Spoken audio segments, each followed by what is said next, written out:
One of my favorite things to do, going kayaking, as you never know what is around the next corner. In this multi-part series, we're going to talk about the Nottawa Saga.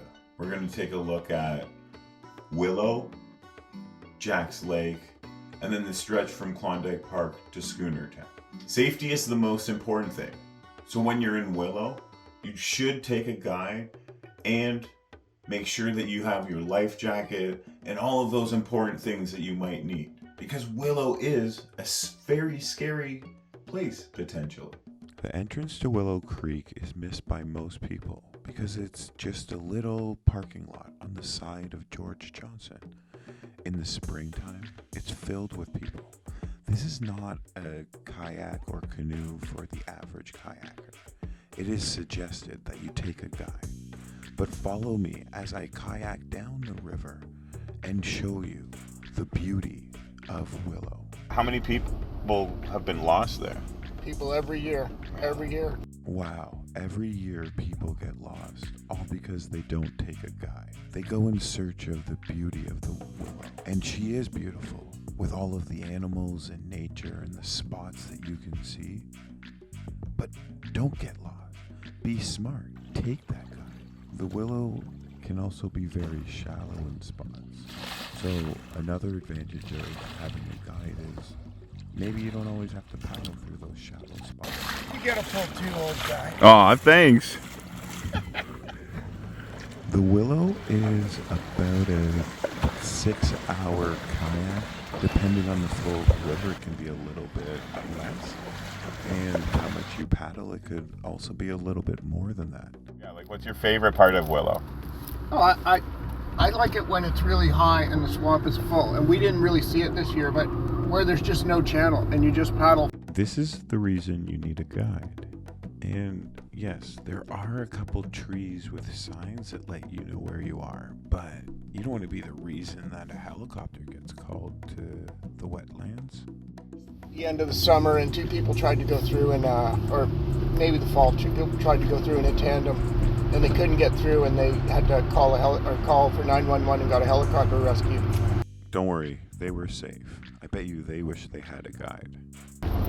Follow the flow and where I think I was going last year. Okay. Until it changes, and then sometimes you can find signs, like some people put like orange tape. Yeah, I've seen a couple of the signs, even like one-way arrow signs for. And those help out a lot too, because in that part, if you get lost, if you take the wrong channel there, you're really screwed because you run out of water and you can't get to the sandbank. Well, do you know what animal this is? It looks similar to that one we saw earlier, but this one doesn't have a big, flat, broad tail. It looks similar, but this one is about the size of a baby beaver, and it's called a muskrat. Have you ever seen a muskrat? What about a beaver? What about a bald eagle? Whoa, this looks so confusing. Everything looks the same to me. But where there's just no channel and you just paddle for the horizon. Oh yeah. Through trees and over hill and dale, but there's no landmarks either. You if it's foggy, you have to go by compass. How do you figure, like, whenever I've gone with you, you seem to like just like you know where you're going. I've gone way more than 50 times in my life. Way more than 50 times, and it's changed. I started going in the 80s, and I've gone down every year at least once. Okay. Sometimes a couple times. Anyway, so every year it changes some parts. The sandbank change. Yeah. Like the channel changes at the sandbank, and then it also, the entrance from the Willow into the Naughty changes because trees fall down and block it, and sometimes it gets hard there. But this journey's so worth it and awesome. But don't forget that while you're in the bush, to stop and take a break for some snacks. Canoes in there with a family a couple years ago, and they came out in one canoe, and the other canoe was wedged underneath a tree. It took days to get it. They had to go up with a motorboat, and it wasn't in great shape. Wow, I love Willow. It's an amazing place. Those views. It's a shame that the eagle nest is no longer there. That was definitely a highlight of my first trip through there. But there's still lots of great spots. I hope one day you get there. Let's see other parts of the Naughty.